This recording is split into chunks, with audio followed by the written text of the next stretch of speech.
Well, here's a partially familiar sight. I ended up buying another one of these, and I really wasn't intent on buying it. It just had it had no bids on it at $9.99, so it's like I put in like $10 or $11 thinking, oh, I won't win this thing. Someone else will bid on it, right? Nope. Shipping was a little high, around like $100 or so. It did come in a pretty big box, so believable. But I figured, at that price, the seller will probably cancel it. But nope, they sent it out, and it's like, okay, so I have another Vortech. And I just opened this up today, and I suppose, this is probably part of why. They probably got it at a super cheap price or just didn't care about this. So I ended up with another one. I opened it up today and I took a look in there because I wanted to understand why these machines have like lower specs compared to the other TriStar derivatives. And it has an Italian Amtech motor in there, much like Henry does. I don't know if it's the same model or not. Probably not. But I mean, in my limited experience with them, those are generally pretty good motors. So I'm still quite confused as to why it doesn't have a ton of power to it. And I've given all the filters in here a good clean. This I washed out and I put it through the spin dryer, and this has been through the washer, which and then these I had to special order because I couldn't find anywhere in the States that was still selling these. And I ended up buying them from Vacuum Specialists, I believe. So if you're in the States and you have a Vortech Force XR3000, oh, and these also go by the name Vacuum Tech, you can buy a 5-pack of these bags through Vacuum Specialist or just Johnny Vac, and it uses the same bag as some of their backpack vacuums, because Ghibli is the company that makes the Vortech Force XR3000. So, and I thought maybe TriStar bags would be a fit for this, but they don't fit. They're too small. And, you won't get a good seal in between the outer bag, or the cloth bag, and the lid of it. But, I haven't checked this out, but I think that part of the reason for the lower power is this area out of here. I don't believe this is a sealed area.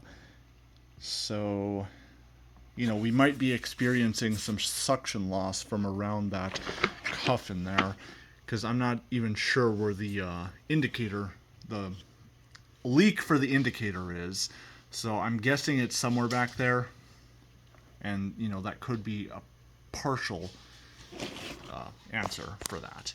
And it doesn't have a HEPA filter, it just has like a foam filter, and the ones in there were really brittle, so I just used a piece of, like a cut-to-fit material, since I figure, it's not a HEPA material anyways. It should be fine with that.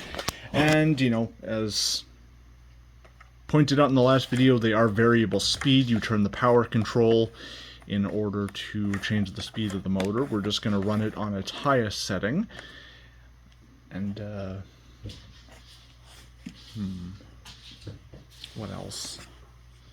This one came with both the electric hose and the non-electric hose. As far as I know, it's the only TriStar clone or derivative to have a direct connect system like this versus having the pigtail wire you have to manually push in, which is really nice. And I had to replace the neck on this because they shipped it with the wand attached, and I don't know if it was broken beforehand or if it broke in shipping, but neck was broken on there, so I had to replace that. Easy Vacuum had a decent price on them with a 10% off coupon, so that was cool. But, yeah, I don't think we'll be able to do much in terms of, like, measuring on this, just because, if I don't have a stub that's capable of kind of eliminating this outer area, then it's just going to leak. So we're not going to get very good airflow readings or suction readings here. But I'm going to take a quick look and see if I can't find an attachment adapter or a cuff or something I can use to get a better seal on that. Well, unfortunately, I tried about every attachment adapter I've got. You know, things that go from 35 to 32, things that go from 32 to 35, a SIBO adapter, well, a SIBO 2, like a 35 millimeter adapter. I even tried like a rubber cuff on the end of there, and nothing is mating with this. So we're really not going to be able to measure the power at the base here. Very unfortunate. I would have liked to have gotten, yeah, not even that fits there. It's unfortunate. I was really hoping to be able to do that. Oh well. And I just noticed, unlike, you know, the Lindhouse hose that looks like this on my HF6, this does have a full swivel right here. And I can't quite tell, but it might be tapered. It's just a little hard to tell. But anyways, let's move on with the electrical testing. And like I said, we're just going to test it in its max power mode. We'll start with the nozzle off. Oop.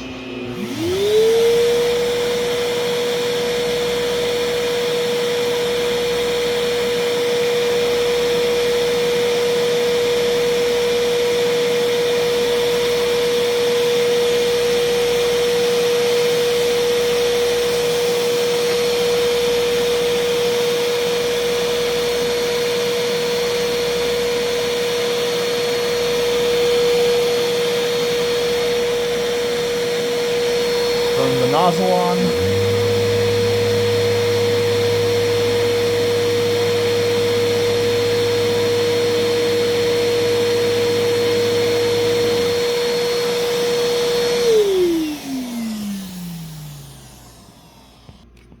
You know, I just noticed these markings here. I have to wonder if this Kimakura is the company that's been making these hoses. They're unfamiliar to me, but I mean, they're pretty common on a lot of European machines, you know, like this, like the Rotho, the Lindhouse, and I believe they stopped making these hoses. I don't know if the company's still around or not, but either way, it's like I thought that was just interesting, but let's get back to it.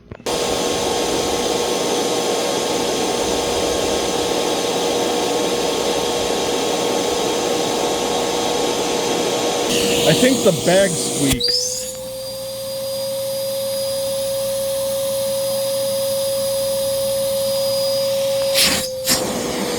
Like the interior collar, the rubber one, I think that's what's making that noise.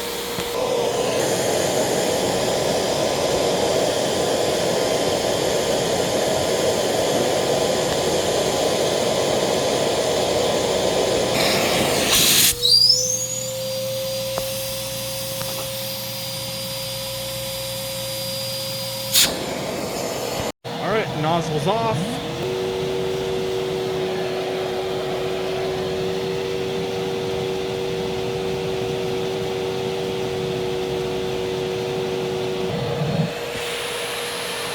Lots and lots of leakage.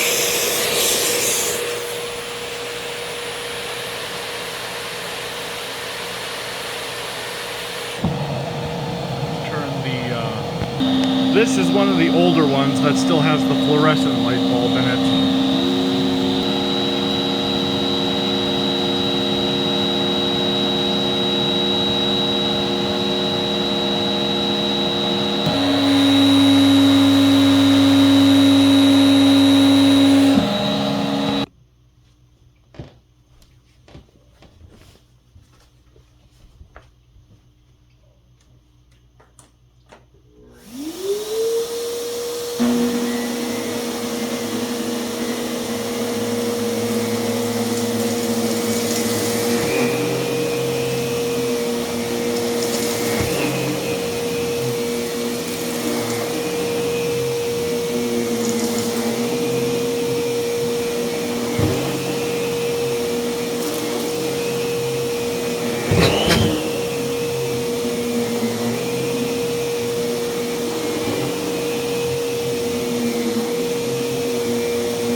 So yeah, now that we've had a full look at, you know, the Vortech XR3000, I can say that, I still feel that it's a little bit lacking in the power department.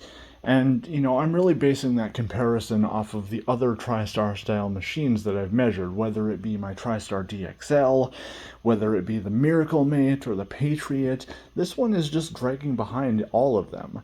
The only thing it really does better are the features of it. Like the direct connect hose, although I'm still not a fan of this particular handle. Let's see, we have a cord winder, and the only other one that has that is the Miracle Mate, but it's much lighter than the Miracle Mate. And, despite being a little bit more advanced, it's still pretty easy to service. Oh, speaking of service, if anyone's looking to take theirs apart, there is a hidden screw, like right under here, that holds like the body together. So definitely worth mentioning. Yep. Because like I was trying to figure that out, and it's like something's holding this together. So I just figured, I'm gonna look in here, I'm gonna see if there's something in there, and there was. But yeah, not a terrible machine. It's just lagging behind its competitors.